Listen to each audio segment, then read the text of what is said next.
Communications Radio Network proudly presents The Alex Jones Show, because there's a war on for your mind.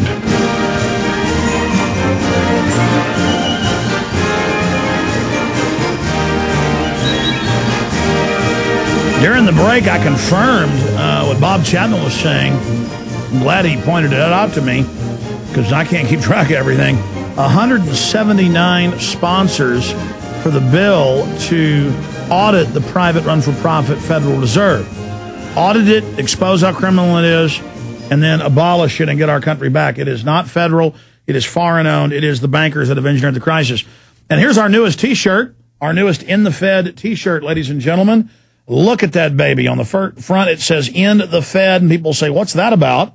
And it says Infowars.com above it, has the great distressed look, black T-shirt. And on the back, it says, Arrest the Bankers. Arrest the Banksters. I tell you, what a great design from Janae Meadows that does so much of the designing for Infowars.com. There is the new T-shirt available at Infowars.com for folks watching at PrisonPlanet.tv. If you're listening on the radio, you can go over to Infowars.com, click on the banner at the top for all the new T-shirts we've got. Here's one of our other T-shirts. In a world of universal deceit, telling the truth is a revolutionary act. George Orwell, 1948.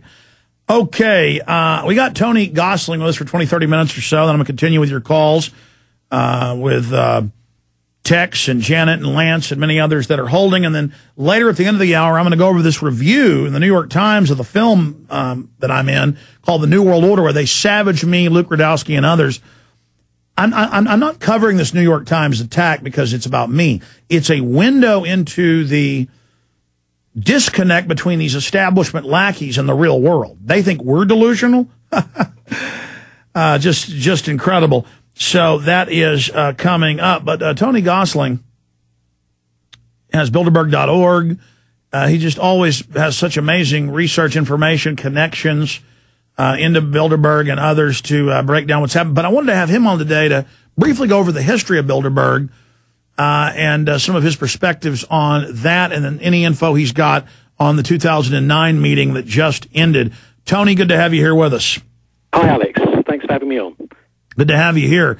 Yeah, I was driving in the car and heard you on George Butler's show this weekend, and I interviewed you before, and I thought, man, he really is breaking down the history great and bringing out a lot of things that I didn't even know about. I knew about some of it, but like the submarine delivering Nazis and Prince Bernhard in Canada and all of that, it was just really intriguing, so I wanted to have you on.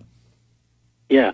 I mean, I think, I'm not sure, Alex, are you and your listeners familiar with the two main characters behind the first Bilderberg meeting?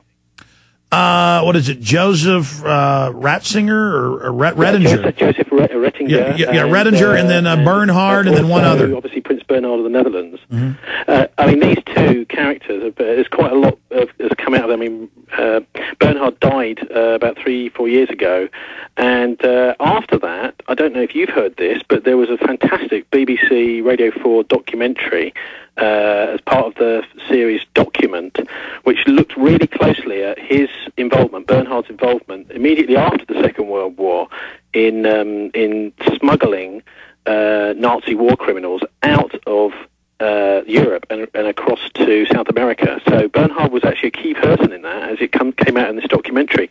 And it's interesting that the BBC have been able to do that after his death, I guess. Tony, do me a favor and back off your phone. We always have trouble over to England for some reason, or maybe it's the phone system at Genesis again, but back off that phone for it so it's not distorted. Yes, I was aware of that BBC report, multi-part series. I listened to most of it, and it was just going off Bilderberg's own documents and what's been released by the Royal House. This is not our opinion. And I want you to go through that history for those that may not know it, because you're so good at telling it and have so much research. How does that dovetail with the British and U.S. Army reports about what we already had pieces of, about in the 43, 44, the Nazis knew they were going to lose, so they put their money through the Crumps and others into setting up a European Union through dummy corporations. And then in 54, I see it as kind of the Nazi wealth teaming back up and merging again with the Anglo-American establishment, that coming together, that transatlantic union, so you can't really say Bilderberg is Nazi. It is elitist, but it has that core group of Nazis in it wanting a European Union. Well, that's right. I mean, this is really well put together by this academic, Mike Peters. Professor Mike Peters, he was up at, up until recently, he's just recently retired in the last year or so, working up at Leeds Metropolitan University, the old Polytechnic up there. But he used to run a magazine called Here and Now in the 1990s and late 80s. And because he actually couldn't get the university authorities to publish this paper that he put together about Bilderberg. So what he did is he spiced it up a bit, made it a little bit more readable, and published it in his magazine.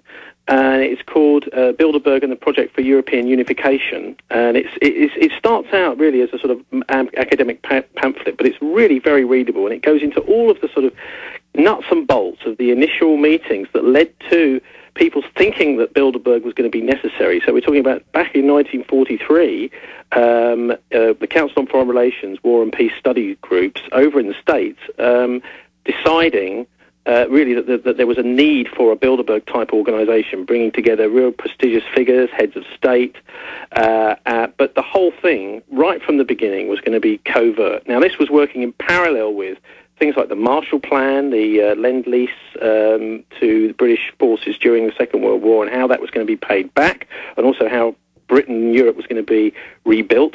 And this was also tied into the whole European movement, the idea that it was essential to get a political union right across Europe. Now, I don't get involved in Protestants and Catholics fighting. I don't get into this, religious craziness. And this is a radio show, a news program. And I have found that, there's some crowds out there that obsess on Catholics and Catholic intrigue and Catholic secret societies, and everybody's a secret agent of it. And so I, for years thought that was discredited and stupid and silly because some of the proponents of it were so ridiculous. But then, through being attacked, I did actually look at it deeper. And then when I was doing research for Endgame, on the founding of Bilderberg, European Union, all of that, the Nazi connections, the Catholic Church connections, the Treaty of Rome, 57, how they say the European Union will be the new Holy Roman Empire. And I went, wow, that's actually true. And then how Tony Blair is converted to Catholicism so he can be a new EU head, and they denied that, and now they're talking about it. And then all these weird P2 lodges interconnecting, and then Joseph Redinger, and all of that. I mean, there really is something there at the bottom of it. I don't see it quite like that, though, Alex. I mean, what I see the Catholic Church, almost the Vatican, kind of besieged by all these different organisations. I mean, the idea of Tony Blair knocking on the door and wanting to be their friend is an attempt, I think, to influence what is seen as actually quite. There are elements certainly within the Vatican that are very resistant, I think, to the sort of mass politicization of Europe under one. So you're saying the European Union isn't being pushed strongly by the Catholic Church? No, I don't see it like that. I think there are elements in all of the churches right across Europe which are, I mean, there's battles going on within those institutions. If you want, it's something a little bit like an organisation like the BBC that can come out with a fantastic documentary on one subject. Maybe they did a very good job on the David Kelly story, that hour-long documentary. If people hadn't seen it, they really. You're saying there's different camps. You're saying there's different camps within the same organisation, and also they're under assault. Organised assault from outside, so that there are outside agencies sending, so people to infiltrate these organisations and influence them. Exactly. I just wanted your opinion, and we also noticed that it's only kosher to attack the Catholic Church, and very popular, and there's certainly a lot to attack, but by the mainstream media, that's always questionable as well. I have just seen those. I think there's a good reason for that, actually, and that is that the Protestant Church has traditionally welcomed Freemasons, and lots of the Protestant Church in certainly here in Britain. I mean, I don't know about elsewhere in Scotland as well. It's actually quite normal for Freemasons to be in the church, even though they won't talk about it. Whereas the Catholics have had many edicts.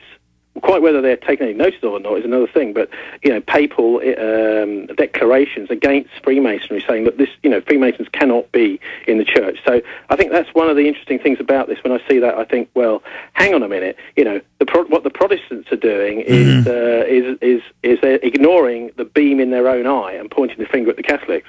But this is, I think, part of the attempts to kind of get these various quite powerful institutions which are in the way